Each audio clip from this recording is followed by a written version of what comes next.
Habari za asubuhi, habari za mchana, habari za jioni, bitewe naho uherereye turagusubije cyane. Amakuru, karibu mu isomo ryacu ry'igiswahili. Nanone twakuzaniye isomo ry'uyu munsi. Ubushize twabonye musamiati, ubushize twize musamiati.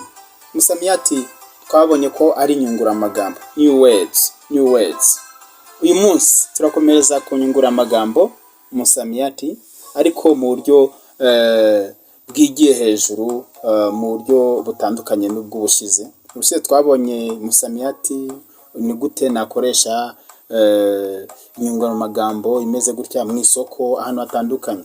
Musamiati kuhusu maeneo ya utawala. Uyu munsi turabona inyunguramagambo ijyanye no mu nzego z'imiyoborere, administrative entities, inzego z'imiyoborere. Tugiye kubona inyunguramagambo zihakoreshwa. Ingero, mfano cyangwa se mu bwinshi mifano. Twagiye nchi, country, igihugu tuvuga ngo nchi. Noneho republic, turavuga ngo mu Kiswahili jamhuri ya Rwanda. Jamhuri ni urugero, jamhuri ya Rwanda. Jamhuri ni ukuvuga ngo republic. Irindi jambo ni serikali ya Rwanda. Ni ukuvuga ngo serikali ni government. Serikali ni government. Guverinoma niko tuvuga mu Kinyarwanda. Tukabona irindi jambo rishya, jimbo ni ukuvuga ngo intara. Jimbo, intara. Irindi jambo ni wilaya ni iki? District. Ukuvuga ngo akarere, wilaya. Urugero, Rwamagana, Bugesera, wilaya. Musanze, wilaya. Dukomeze tubone andi magambo mashya. Tumaze kubona nchi, tubona jamhuri, tubona serikali, tubona jimbo, tubona wilaya. Ngazi za uongozi wa taifa. Ngazi za uongozi wa taifa. Taifa ni nation, the nation. Igihugu. Musamiati. Inyunguramagambo twabona hanga cyangwa se ijambo rishya ni ukuvuga ngo wimbo wa taifa. Iyo mvuze ngo wimbo wa taifa ni indirimbo y'igihugu. Bendera ya taifa. Ibendera ry'igihugu tuvuga ngo bendera ya taifa. Tubonye irya mbere wimbo, yari indirimbo imwe, ubwo ni indirimbo imwe, wimbo wa taifa. Ariko indirimbo nyinshi mu bwinshi tuvuga ngo nyimbo. Bendera ya taifa. Bendera ya taifa ni ukuvuga ngo ibendera ry'igihugu. Ndi gusubiramo kenshi ngo ubashe kubyumva neza. Tukomeje turabona ngo viongozi katika ngazi za juu. Ngazi ni inzego zo hejuru. Viongozi katika ngazi za juu, inzego nkuru.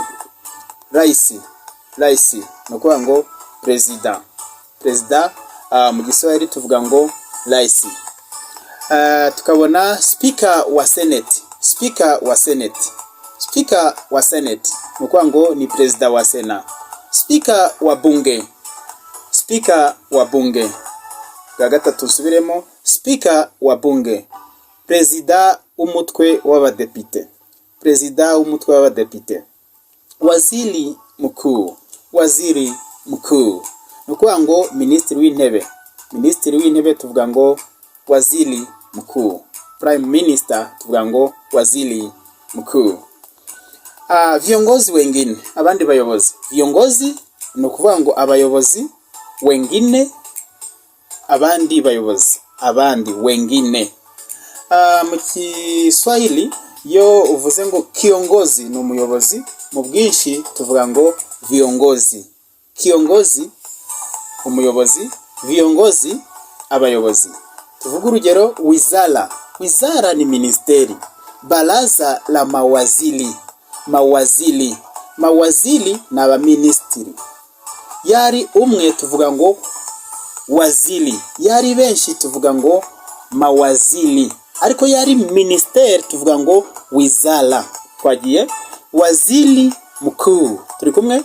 Waziri mkuu, waziri mkuu nukuvuga ngo ministiri w'intebe, waziri mkuu, ministiri w'intebe.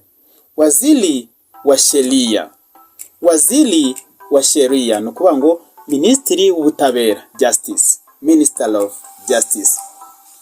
Waziri wa miundo mbinu, waziri wa miundo mbinu, ministiri w'ibikorwa remezo, ministiri w'ibikorwa remezo tuvuga ngo waziri wa miundo mbinu. Waziri wa ulinzi, waziri wa ulinzi, ministiri w'umutekano, kulinda, waziri wa ulinzi, ministiri w'umutekano.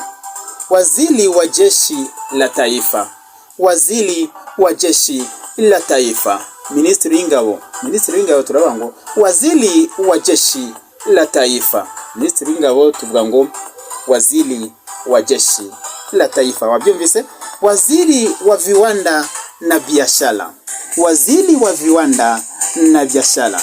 Viwanda ni nganda, biashara ni business, ubucuruzi.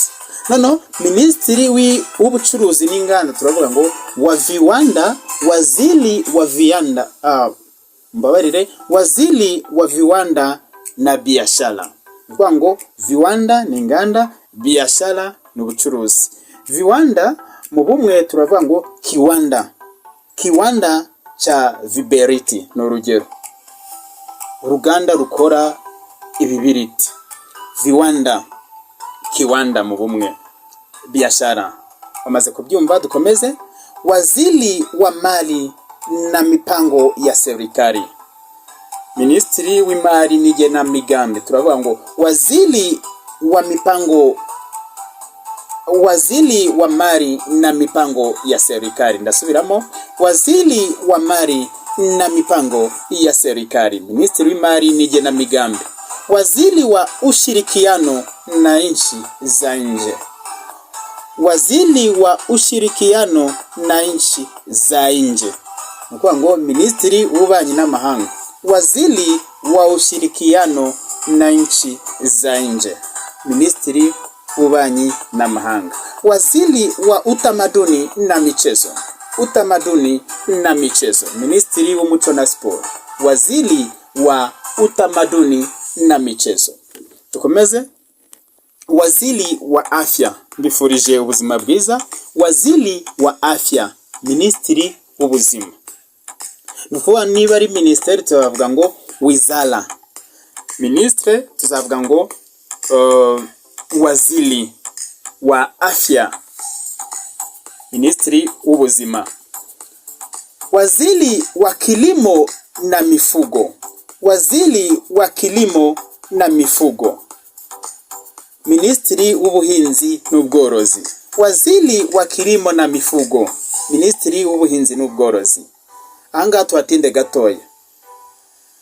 Kilimo ni ubuhinzi, mifugo n'ubworozi. Kulima, kitenzi kulima, kilimo ni jambo rikomoka ku nshinga kitenzi kulima, guhinga, bisobanuye guhinga mu Kinyarwanda. Murimaji, murimaji ni ukuvuga ngo umuhinzi.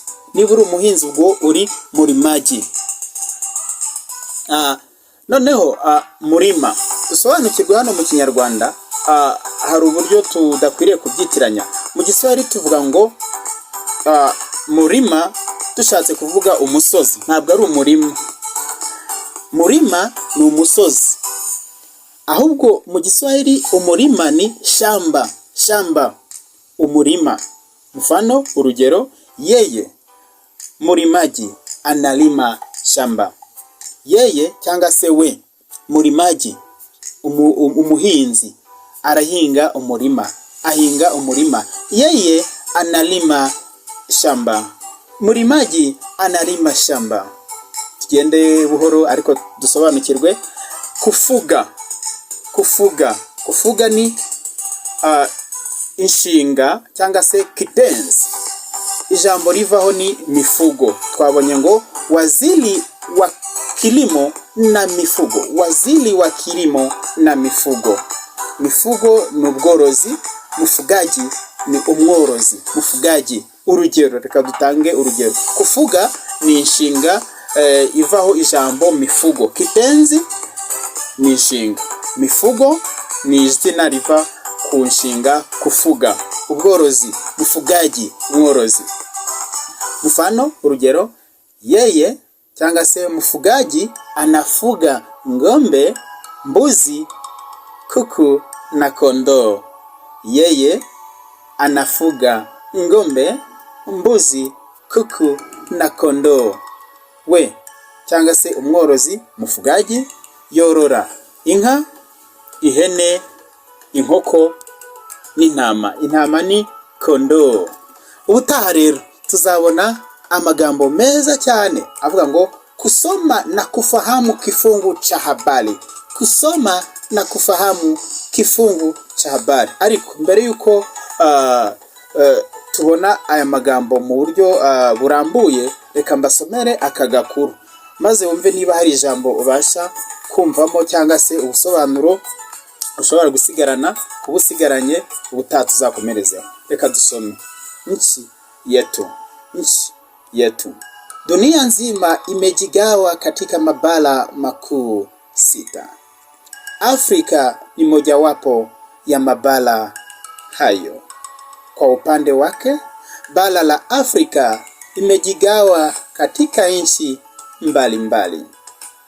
Rwanda, nchi yetu, inasikika kuwa miongoni mwa nchi zinazoliunda bara la Afrika. Kadhalika, ni nchi inayopatikana katika Jumuiya ya Afrika Mashariki. Hari jambo wumvise? Hari interuro wumvise? Numvisemo ngo dunia nandi yose.